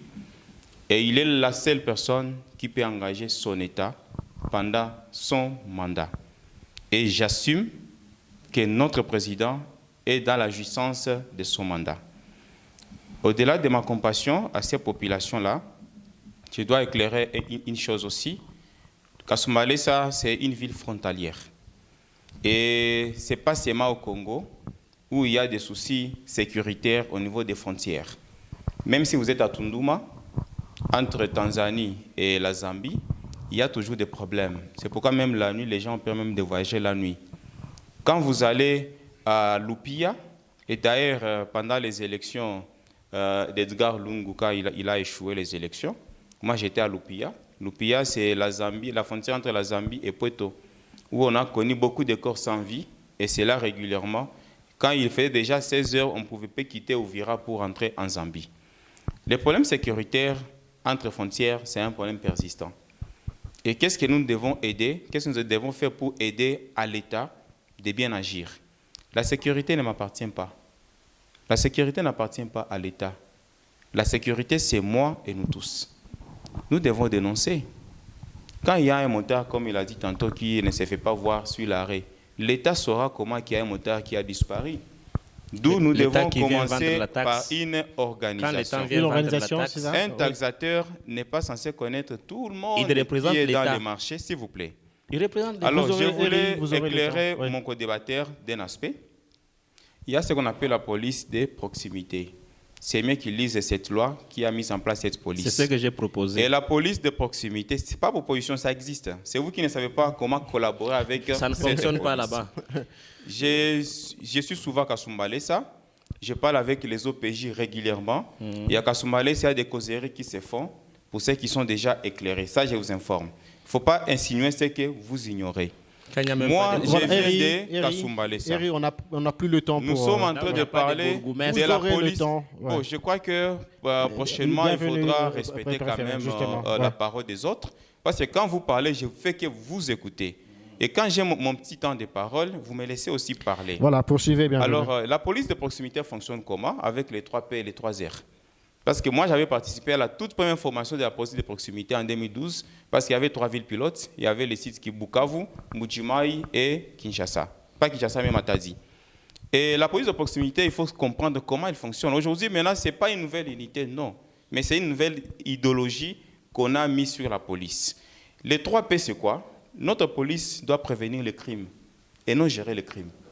La prévention, ça commence par nous, la population. J'ai vu dans une avenue où je vois des mouvements suspects, avec des jeunes qui prennent des boissons fortement alcoolisées, et que la nuit, il y a une insécurité qui se crée, des téléphones qu'on ravit, tout ça. C'est moi qui dois aller annoncer ça à la police de proximité, que dans mon quartier, il y a un mouvement suspect, et la police est dans cette obligation de redevabilité, parce que quand je veux parler des airs, doit venir maintenant enquêter d'abord, comprendre la situation, et quand il va taper fort, c'est précisément dans la maison où nous avons signalé, nous, la population. Donc la police de proximité, elle commence par la prévention. Et le deuxième P, c'est le partenariat. La police de proximité, je ne peux jamais avoir peur de la police, c'est mon partenaire. Il vit dans la communauté, avec la communauté, et c'est la nouvelle idéologie de la police de proximité. C'est pourquoi tous nos commissariats actuellement sont gérés par la police de proximité, tous nos commissariats. Et les autres polices continuent dans leur service. Il y a le 3e P, c'est la proximité. Donc cette police avec qui on collabore, elle doit nous aider. Et nous devons l'aider aussi. Sur les aires, la première aire, c'est la redevabilité. Donc, il y a des causeries qui se font. Les chefs de quartier peuvent commencer à organiser des causeries entre la population. Moi, je l'ai déjà fait ici à Lubumbashi. J'habite le quartier Kassapa. On a déjà invité le commandant major Leblanc des marchés Moïse, où il est venu au sein de notre quartier. Nous sommes M. Aré Kansoko, où on a tenu avec les chefs de quartier une causerie morale. Et là, je vous informe, dans mon quartier, ça fait 1 année, aucune balle n'a jamais été tirée. Parce que nous sommes pris en charge, nous sommes organisés de façon sécuritaire et nous fallait nous transformer en CLD, en comité local de développement, que nous avons affilié au quartier Camille CP et qu'aujourd'hui, on collabore directement avec. Donc moi, je suis en train de proposer, comme piste de solution, qui est une vulgarisation sur la police de proximité. Parce que cette police de proximité n'est pas bien comprise par la population. Nous voyons seulement les passants jaunes, on écrit PDP. Mais il faut comprendre c'est quoi la PDP, comment fonctionne la PDP. Quand une police de proximité vient vers moi, je n'ai pas peur de lui. Et je lui rappelle de ses devoirs et de ses obligations. Et moi, en tant que population, je dois aider cette police à bien faire.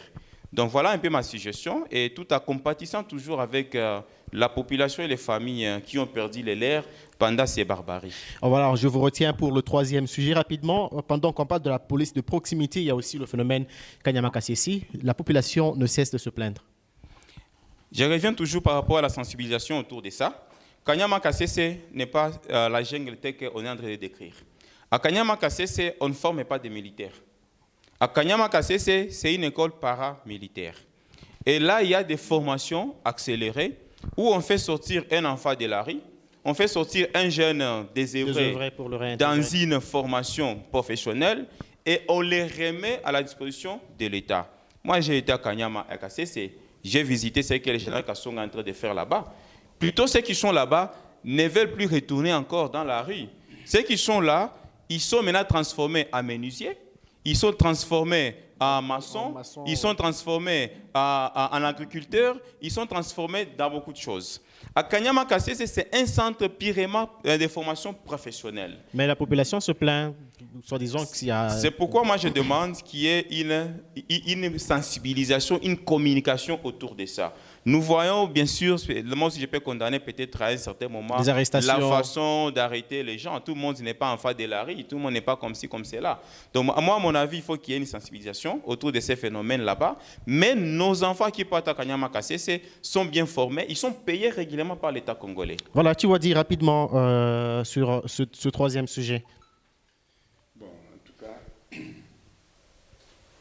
d'abord, il faut reconnaître que avec l'absence de l'État, c'est la jungle. On ne peut rien attendre de cet État ici. Regardez comment, au départ, cette histoire de Kanyama Kasese, son initiateur, Laurent Désiré Kabila, à l'époque, vous vous rappelez, il y a eu des volontaires, des gens aller d'eux-mêmes là-bas.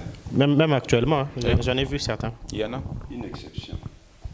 C'était vraiment quelque chose de merveilleux, de grandiose. Les Congolais pouvaient aller là-bas pour acquérir un certain savoir, un certain professionnalisme. Mais avec ce qui se passe aujourd'hui, Décidément, Kanyamakassé, c'est devenu un refuge, disons un centre de récupération des voyous, des délinquants. Et ça, même si... Ça contribue à la lutte contre le banditisme. Kanyamakassé existe depuis quand? Et quel est le niveau? D'ailleurs, plus Kanyamakassé nous présente à la télé ses performances, plus nous avons des voyous, des chèques. Donc c'est une corrélation fatale. Kanyamakassé explose, en même temps, la voyoucratie, la délinquance explose aussi. Non, c'est la manière, heureusement, notre bienvenue, a dit, la manière dont on procède. On ramasse n'importe qui. Et maintenant, pour vérifier, pour libérer ceux qui ne rentrent pas dans la catégorie de ceux qui sont recherchés, des voyous, des koulouna, non, il faut payer de l'argent. Non, moi je pense que ça se fait gratuitement. On a vu quand même certains être libérés. Non, il y a beaucoup. Il y a certains qui ont été libérés sans payer des frais. On rançonne sérieusement. Très sérieusement. Et 1 million. Vous savez, vous dites... Pas 1 000. Ce que nous avons vu, c'est vrai. On a vu un groupe de gens libérés à partir du poste de la police. Oui. Ceux qui ne remplissaient pas les conditions. Mais avant que les policiers, lorsqu'ils prennent les jeunes gens, avant qu'ils n'arrivent au bureau, là, vous savez ce qui s'est passé entre les téléphones. Voilà. C'est ça que nous condamnons. Kanyamakassé, ce n'est pas une mauvaise chose. Kanyamakassé, c'est devrait attirer les gens, les jeunes gens, comme nous voyons les volontaires là. Mais la manière dont cette police que notre ami nous présente comme une police de proximité. C'est une police de promiscuité. C'est pas la PDP qui intervient à ces sujets. À ce niveau, c'est ça, il faut préciser, oui. C'est pas la PDP. D'ailleurs, vous allez voir que ce que Bienvenue a développé ici, c'est de la théorie, tout simplement. Or, cette théorie entre ouvertement en conflit avec la réalité sur terrain. Voilà, rapidement, on termine avec vous, Eri, sur cette question. Merci beaucoup. C'est vraiment une question qui concerne les Louchois. Et ce n'est pas sa première fois. Il a dit, mon aîné, que plus Kanyamakassé monte, plus aussi la délinquance monte. Mais je dénonce là une violation flagrante de la Constitution, parce qu'on ne peut pas comprendre que dans un État démocratique où on est censé vivre l'état de droit, qu'on soit en train de ramasser des gens par force et les obliger à embrasser un métier quelconque permettait. Je pense que s'ils veulent, parce qu'on n'a pas beaucoup de temps, s'ils veulent améliorer, ils devraient commencer à bien sensibiliser, c'est-à-dire à lancer un appel solennel, volontaire. Qu'est-ce qu'on constate? Il y a des étudiants qu'on arrête dans cette affaire. Il y a des jeunes papas. Comme vous me voyez là, j'ai des enfants. Mais seulement parce que je suis à pied, on me ramasse. Les critères, tantôt les cheveux ou la chevelure. Qui vous a dit que avoir la chevelure, c'est un indice de délinquance? Comme lui, il est là. Seulement ce qui le protège, c'est parce qu'il est de l'union sacrée. Vous voyez? Sinon, quand vous êtes de l'opposition et que vous n'avez personne pour se tenir, non, mais vous n'allez quand même pas. Vous n'allez quand même pas ramener. Cette histoire a aussi démontré les trafics d'influence. Quand vous avez quelqu'un de fort derrière vous, on vous relâche. Mais quand vous êtes issu d'une famille pauvre, une famille sans griffes, vous voyez, quand vous n'avez pas quelqu'un pour vous défendre, vous y allez. En tout cas, là, ce sont des affirmations gratuites. Je voudrais, malheureusement, je ne les ai pas dit. Oui, chuter je voudrais vous faire comprendre que il faut d'abord aussi prêcher par l'exemple. On n'a jamais vu les enfants des autorités aller là-bas. Même les enfants des militaires, oui, des policiers. Quand il y a des postes, quand il y a des postes, s'il vous plaît, quand il y a des postes, seulement que vous ne les voyez pas. Des avantages, seulement que vous ne les voyez pas. Quand il y a des avantages, des postes, ils se sélectionnent entre eux, ils se sélectionnent selon les affinités politiques. Vous voyez, l'union sacrée, les quotas démocratiques. Vous vous opposez à tout. Toujours vous opposez. Quand il s'agit d'aller au fond, non, c'est ça. Toujours vous Et opposez. nous sommes dans un contexte d'insécurité. Justement. S'il vous plaît, je termine par la permettre. Oui, chutez dans un contexte d'insécurité très totale, on ne permettrait pas à des gens de venir arrêter quelqu'un sans mandat d'arrêt.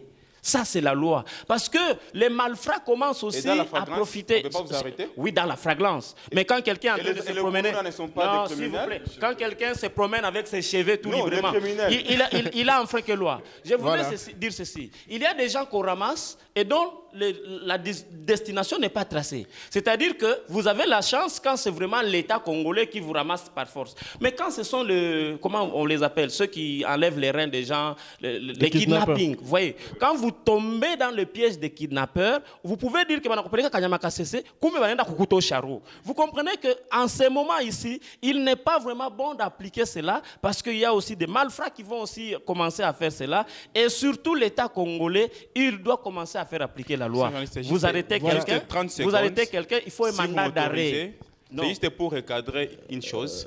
Rapidement, dans tous les pays du monde, les criminels sont arrêtés en flagrance. Oui, les criminels. Et la lutte contre la criminalité, même aux États-Unis, partout, c'est une cause qui est normale. Oui. Nos prisons ne sont pas des prisons pour enfermer les gens, mais ce sont des centres de rééducation et de formation professionnelle.